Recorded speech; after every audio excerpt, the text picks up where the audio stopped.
Good evening. My name is David Marcano, and thank you for inviting me into your homes.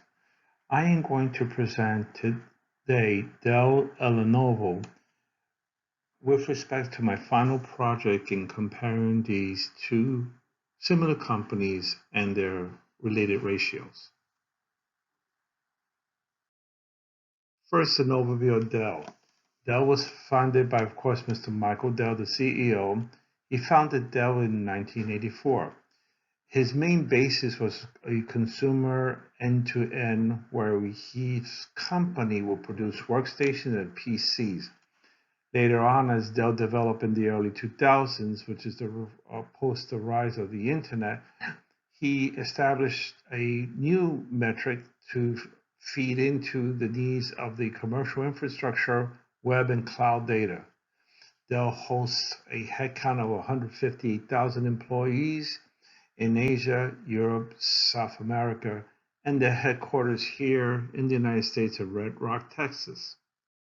Their competitor, Lenovo, founded by Mr. Yuan Wangqing in 1984 as well, also um, directed his efforts to consumer end-to-end workstations and PC. Later on, he elevated the company to compete in the commercial infrastructure, but only to server and server upgrades. Their headcount is 71,000 employees. They serve America, Brazil, India, France, and Japan, and their headquarters in Hong Kong, China. This slide here represents the income statement analysis for both companies from 2018 to 2020. The current ratio of Dell and Lenovo are as follows. The sound range of a current ratio is 1.2 to 2.0 to avoid impairment of short-term disabilities. And as you can see, both companies unfortunately were below.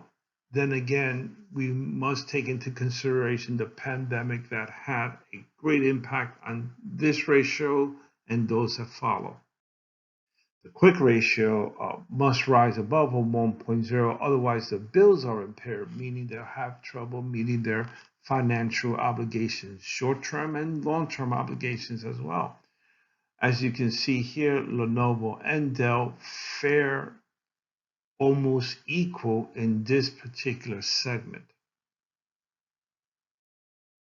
The debt ratio, which also impacts as all companies or public companies need to raise funds. As you can see, Dell and Lenovo were greatly impaired. These ratios in and of itself would not facilitate for Dell or Lenovo to secure any funding in the futures to come, reference to these 3 years. The cash flow analysis here are presented for Dell and also Lenovo, and the following are the ratios. The return on equity ratio, which is sound greater than 5%, is of course favorable. Now you notice that Lenovo here does not report ROE.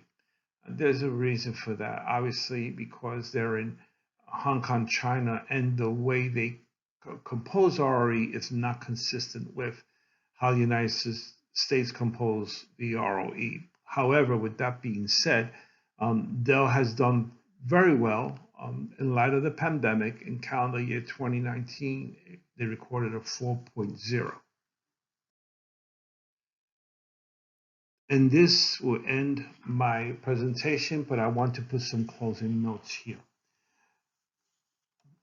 The issue comes to whether or not to invest in Dell as a private investor or to support Dell in its financial endeavors.